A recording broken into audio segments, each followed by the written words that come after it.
Top quality और consistent performance के लिए सिर्फ सिल्वर पंप नाम याद रखना. ಇಂತೂ ಅಮೆರಿಕ ಹೇಳ್ದಂಗೆ ಯುದ್ಧಕ್ಕೆ ಬಂತು. ಅಮೆರಿಕ ಯುದ್ಧಕ್ಕೆ ಬಂತು ಅಂತಂದ್ರೆ ಆ ದೇಶ ಸುಡುಗಾಡಾಯಿತು ಅಂತ ಅರ್ಥ.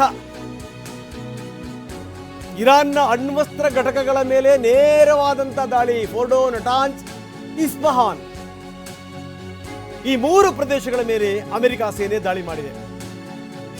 ಇರಾನ್ ವಾಯುಗಡಿಯನ್ನ ದಾಟಿ ನುಗ್ಗಿ ಹೊಡಿತಾ ಇದೆ ಅಮೆರಿಕ. 2 ವಾರ ಡೆಡ್ಲೈನ್ ಕೊಟ್ಟರು. ಯಾಕೋ ಇದು ವರ್ಕೌಟ್ ಆಗಲ್ಲ ಅಂತ ಗೊತ್ತಾಯಿತು. ಅದರಲ್ಲೂ ಇಸ್ರೇಲ್ಗೂ ಕೂಡ ಬೇಸರ ಆಗಿತ್ತು. ನೀವು ಬಂದರೆ ಬರ್ರಿ, ಬಿಟ್ರೆ ಬಿಡ್ರಿ, ನಮ್ಮ ದೇಶ ರಕ್ಷಣೆ ನಮ್ಮ ಹೊಣೆ, ನಾವು ಮಾಡ್ತೀವಿ ಬಿಡಿ ಅಂತ ಇಸ್ರೇಲ್ ಅಧ್ಯಕ್ಷರು ಬಹಳ ಖಾರವಾಗಿ ಪ್ರತಿಕ್ರಿಯೆ ಕೊಟ್ಟಿದ್ರು. ಅಂತೂ ಇಂತೂ ಫೋರ್ಡೋ, ನಟಾನ್ಸ್, ಇಸ್ಫಹಾನ್ ಮೇಲೆ ಬಾಂಬ್ ದಾಳಿ ನಾವು ತೋರಿಸ್ತಾ ಇದ್ದೀವಿ. B2 ಬಾಂಬರ್ಗಳಿಂದ ಬಾಂಬ್ಗಳ ಮಳೆ ಸುರಿಸಿದೆ. ಅಣ್ವಸ್ತ್ರ ಘಟಕಗಳ ಮೇಲೆ ಅಮೆರಿಕ ದಾಳಿ ಮಾಡಿದೆ. ಇದೆಲ್ಲದೂ ಕೂಡ ಗೊತ್ತಿತ್ತು. ಹೀಗಾಗಿಯೇ ಈ ಫೋರ್ಡೋ, ನಟಾನ್ಸ್, ಇಸ್ಫಹಾನ್ ಈ 3 ಕಡೆಯಿಂದ ಈ ಯುರೇನಿಯಮಿಗೆ ಸಂಬಂಧಪಟ್ಟಂಥ ಎಲ್ಲ ಪರಿಕರಗಳನ್ನು ಕೂಡ ಬೇರೆ ಕಡೆಗೆ ಸಾಗಿಸಿತ್ತು ಇರಾನ್. ಬೇರೆ ಕಡೆ ಸಾಗಿಸಿದೆ. ಹೀಗಾಗಿ ಬಚಾವ್. ಈ B2 ಬಾಂಬರ್ಗಳಿದಾವಲ್ಲ, ಇವು ಸಾಮಾನ್ಯ ಅಂದ್ಕೋಬೇಡಿ. ಇವು ನೀವೇನೇ ಪ್ರತಿರೋಧ ಇದ್ದರೂ ಕೂಡ ಅದನ್ನು ಹಿಮ್ಮೆಟ್ಟಿಸಿ, ಅದನ್ನು ಸೀಳಿ ಮುಂದಕ್ಕೆ ಬಂದುಬಿಡುತ್ತೆ. ಸ್ಟೆಲ್ತ್ ತಂತ್ರಜ್ಞಾನ ಇದು. ಎಷ್ಟು ಮಟ್ಟಿಗೆ ಅಂತಂದರೆ ಈ ವಿಪರೀತ ಜೋರಾಗಿ ಬರುತ್ತೆ ವಿಮಾನ. ಈ ವಿಪರೀತ ಪ್ರಮಾಣದಲ್ಲಿ ಇವರು ಬಾಂಬ್ಗಳನ್ನು ಉಡಾಯಿಸ್ತಾರೆ. ಎಷ್ಟು ಮಟ್ಟಿಗೆ ಮಿಸೈಲ್ಗಳನ್ನು ಉಡಾಯಿಸ್ತಾರೆ ಅಂತಂದರೆ ತಪ್ಪಿಸ್ಕೊಳ್ಳೋಕ್ಕೆ ಸಾಧ್ಯವೇ ಇಲ್ಲ. B2 ಬಾಂಬರ್ ವಿಮಾನ ನಾವು ತೋರಿಸ್ತಾ ಇದ್ದೀವಿ ನೋಡಿ. ಅದಿರೋ ರೀತಿ ನೋಡಿ ಹೆಂಗಿದೆ ಅಂತ. ಇವೆಲ್ಲಿ ಕಾಲಿಡ್ತಾವೋ ಆ ಜಾಗ ಸುಡುಗಾಡಾಗುತ್ತೆ ಅಂತ ಅರ್ಥ ನಾನು ಹೇಳ್ತಾ ಇದ್ದೆ. ಇರಾಕ್ ಎಷ್ಟರ ಮಟ್ಟಿಗಿತ್ತು ನೋಡಿ, ಶ್ರೀಮಂತವಾಗಿತ್ತು, ಆರಾಮಾಗಿದ್ದರು ಜನ.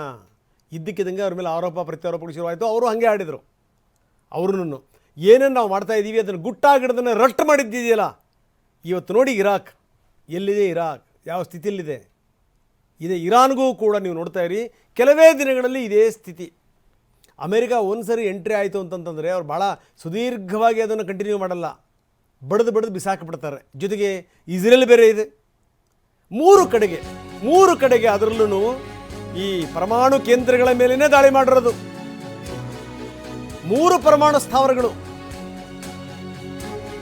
ಅವುಗಳನ್ನೇ ಟಾರ್ಗೆಟ್ ಮಾಡಿ ಅಮೆರಿಕ ಹೊಡೆದಿದೆ ಅಂತಂತಂದರೆ ಯೋಚನೆ ಮಾಡಿ ಎಷ್ಟರ ಮಟ್ಟಿಗೆ ಅಂತ. ಅದರಲ್ಲೂ ನಟಾನ್ಸ್ ಮತ್ತು ಫೋರ್ಡೋ 60% ಯುರೇನಿಯಂನ 2 ಸ್ಥಾವರಗಳಲ್ಲಿ ಉತ್ಪಾದನೆ ಮಾಡ್ತಾ ಇದ್ರು. ಇಸ್ಫಹಾನ್ ಸ್ಥಾವರದಲ್ಲಿ 90% ಯುರೇನಿಯಂ ಉತ್ಪಾದನೆ. ನೋಡಿ, ಯುರೇನಿಯಂ ಸಂಸ್ಕರಣೆ ಇದೆಯಲ್ಲ, ಆ ಯುರೇನಿಯಂ ಸಂಸ್ಕರಣೆ 90%ಗೆ ಬಂತು ಅಂತಂದರೆ ಆ ದೇಶ ಅಣುಶಕ್ತ ದೇಶ ಆಗಿಬಿಡುತ್ತೆ. ಇಸ್ಫಹಾನ್ನಲ್ಲಿ 90% ಲೆವೆಲಿಗೆ ಬಂದುಬಿಟ್ಟಿತ್ತು 90% ಲೆವೆಲ್ಲಿಗೆ. ಹೀಗಾಗಿಯೇ 3 ಕಡೆಗೆ 3 ಪರಮಾಣು ಸ್ಥಾವರಗಳ ಮೇಲೆ ನಾವು ತೋರಿಸ್ತಾ ಇದ್ದೀವಿ. ಯಾವ ಪರಿ ಇಸ್ಫಹಾನ್ ಪರಮಾಣು ಕೇಂದ್ರದ ಮೇಲೆ, ವೆರಿ ಇಂಪಾರ್ಟೆಂಟ್ ಪರಮಾಣು ಕೇಂದ್ರ ಇಸ್ಫಹಾನ್, 90% ಲೆವೆಲಿಗೆ ಬಂದುಬಿಟ್ಟಿತ್ತು. ಅದಾದಮೇಲೆ ಫೋರ್ಡೋ ಪರಮಾಣು ಕೇಂದ್ರ, ನಟಾನ್ಜ್ ಪರಮಾಣು ಕೇಂದ್ರ, ಈ 3 ಕೇಂದ್ರಗಳನ್ನು ಗುರಿಯಾಗಿಸ್ಕೊಂಡು ದಾಳಿ. ಆ B2 ತೋರಿಸ್ತಾ ಇದ್ದೀವಿ ನಾವು, ಬಾಂಬರ್ ಎಷ್ಟರ ಮಟ್ಟಿಗಿದೆ ಅಂತ. ನೀವು ಯಾವುದೇ ಪ್ರತಿರೋಧ ಒಡ್ಡಿ ತಪ್ಪಿಸ್ಕೊಳುತ್ತೆ ಈ ವಿಮಾನ. ವಿಪರೀತವಾದಂಥ ಕ್ಷಿಪಣಿಗಳಿರ್ತವೆ. ಹೆಂಗಿದೆ ನೋಡಿ, ಕ್ಷಿಪಣಿಗಳ ಮಳೆ. ಅದ್ರ ಹೊಟ್ಟೆಯಲ್ಲಿ ತುಂಬಿರೋದೆಲ್ಲ ಕ್ಷಿಪಣಿಗಳೇ. ಒಂದು ಸರಿ ಓಪನ್ ಆಯಿತು ಅಂತಂತಂದರೆ ಮುಗೀತು ಕತೆ. ಯಾವ ನೆಲದ ಮೇಲೆ ಬೀಳ್ತಾವೋ ಆ ನೆಲ ಒಂದು ಲೆಕ್ಕದಲ್ಲಿ ಮರುಭೂಮಿ ಆಗಿಬಿಡುತ್ತೆ. ಅಮೆರಿಕಕ್ಕೆ ಯಾಕೆ ಇತರೆ ರಾಷ್ಟ್ರಗಳು ಹೆದರ್ತವೆ ಅಂತಂದರೆ, ಇಲ್ಲಿ ತನಕ ಜಗತ್ತಿನಲ್ಲಿ ಈ ಪರಮಾಣು ನಮ್ಮ ಹತ್ರನೂ ಇದೆ, ಪರಮಾಣು ಅಸ್ತ್ರಗಳು ಬೇರೆಯವ್ರ ಹತ್ರನೂ ಇದೆ ಅಂತ ಏನು ಹೇಳ್ತಾರಲ್ಲ, ಯಾರೂ ಕೂಡ ಪ್ರಯೋಗಿಸೋಕ್ಕೆ ಹಿಂದೆ ಮುಂದೆ ನೋಡ್ತಾರೆ. ಗೊತ್ತಿದೆ ಅದರ ಪರಿಣಾಮ ಏನು ಅಂತ ಗೊತ್ತಿದೆ. ಅದರಲ್ಲೂ ಈ ಜಪಾನ್ ಮೇಲೆ ಅದು ಪ್ರಯೋಗಿಸಿದಂಥ ರೀತಿ ಇತ್ತಲ್ಲ, ಹಿರೋಶಿಮಾ ನಾಗಸಕಿ, ಅದು ಇನ್ನು ಈ ನಟಾನ್ ಜೊತೆಗೆ ಈ ಫೋರ್ಡೋ ಅಣುಸ್ಥಾವರ ಇದೆಯಲ್ಲ, ಅದು ಇಸ್ಫಹಾನ್ ವೆರಿ ಇಂಪಾರ್ಟೆಂಟ್ 90%, ಜೊತೆಗೆ ಫೋರ್ಡೋ ಮೇಲೆ 5-6 ಬಂಕರ್ ಬಸ್ಟರ್ ಬಾಂಬ್ ದಾಳಿ ನೋಡಿ. ಇದು ನೆಕ್ಸ್ಟ್ ಭೂಕಂಪ ಶುರು ಆಗ್ಬಿಡುತ್ತೆ. 1000 ಅಡಿ ಕೆಳಗಡೆ ಹೋಗಿ ಡಮ್ಮಂತವೆ ಅಂತಂದ್ರೆ ಏನರ್ಥ ಇದು? ಇರಾನ್ನ ಫೋರ್ಡೋ ಅಣುಸ್ಥಾವರ ನಾಶವಾಗಿದೆ, ಅಮೆರಿಕ ಘೋಷಣೆ ಮಾಡಿದೆ. ಇದೇ ಅದರ ಪ್ರಮುಖ ಟಾರ್ಗೆಟ್ ಆಗಿತ್ತು.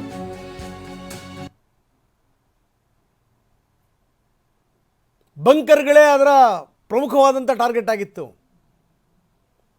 ಇದಕ್ಕೋಸ್ಕರ ವಿಶೇಷ ಬಾಂಬ್ಗಳನ್ನು ಇಟ್ಕೊಂಡು ದಾಳಿ ಮಾಡಿದೆ ಅಮೆರಿಕ. ನಾವು ಹೇಳ್ತಾ ಇದ್ವಿ, ಇದನ್ನೇನೆ ಇಸ್ರೇಲ್ ಕೇಳಿತ್ತು. ಕೆಳಗಡೆಗೆ ನೀವು ಭೂಮಿಯ ಒಳಗಡೆ ಹೋಗಿ ಅಲ್ಲಿ ಸ್ಫೋಟಗೊಳ್ಳುತ್ತೆ. 100 ಅಡಿ ಕೆಳಗಡೆ ಹೋಗಿ ಸ್ಫೋಟ ಆಗೋದು. ಹೆಂಗಿರಬೇಕು ಸ್ಥಿತಿ?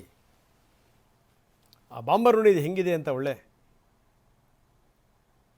ಇವುಗಳನ್ನು ಬಳಸಿ ಫೋರ್ಡೋ ಅಣುಸ್ಥಾವರವನ್ನು ಸಂಪೂರ್ಣ ಧ್ವಂಸಗೊಳಿಸಲಾಗಿದೆ. ಬರೀ ಇಷ್ಟು ಮಾತ್ರ ಸ್ಫೋಟ ಆದರೆ, ಇಷ್ಟು ಮಾತ್ರ ನಾಶ ಆದರೆ ಓಕೆ. ಇಡೀ ದೇಶನೇ ಹೊತ್ತುರಿದು ಬಿಟ್ರೆ, ಎಡವಟ್ಟುಗಳಾಗ್ಬಿಟ್ರೆ ಆಪರೇಷನ್ ಹೆಂಗಾಯಿತು ನಾವು ತೋರಿಸ್ತಾ ಇದ್ದೀವಿ. ಪೆಸಿಫಿಕ್ ಸಾಗರದ ದ್ವೀಪ ಗಯಾಮ್ನತ್ತ ತೆರಳಿತು B2 ಬಾಂಬರ್ಗಳು. ಡೆಡ್ಲಿ B2 ಬಾಂಬರ್ ಯಾವ ರೀತಿ ಆಪರೇಷನ್ಗಳಿತು ಅಂತ. B2 ಬಾಂಬರ್ ಜೊತೆಗೆ 8 ಇಂಧನ ಪೂರೈಕೆ ವಿಮಾನಗಳು ನೋಡಿ ಹಾರ್ತಾನೇ. ಓಕ್ಲಹಾಮದ ಅಟ್ಲಸ್ನಿಂದ 8 ಇಂಧನ ಪೂರೈಕೆ ವಿಮಾನಗಳು, ಫ್ಯೂಯಲನ್ನು ಹೊತ್ತೊಯ್ದಿರುವಂಥ ವಿಮಾನಗಳು ಅಲ್ಲೇ ಡೈರೆಕ್ಟಾಗಿ ಆಕಾಶದಲ್ಲೇ ಅವು ಫ್ಯೂಯಲನ್ನು ತುಂಬುತ್ತವೆ, ಇಂಧನವನ್ನು ತುಂಬುತ್ತವೆ.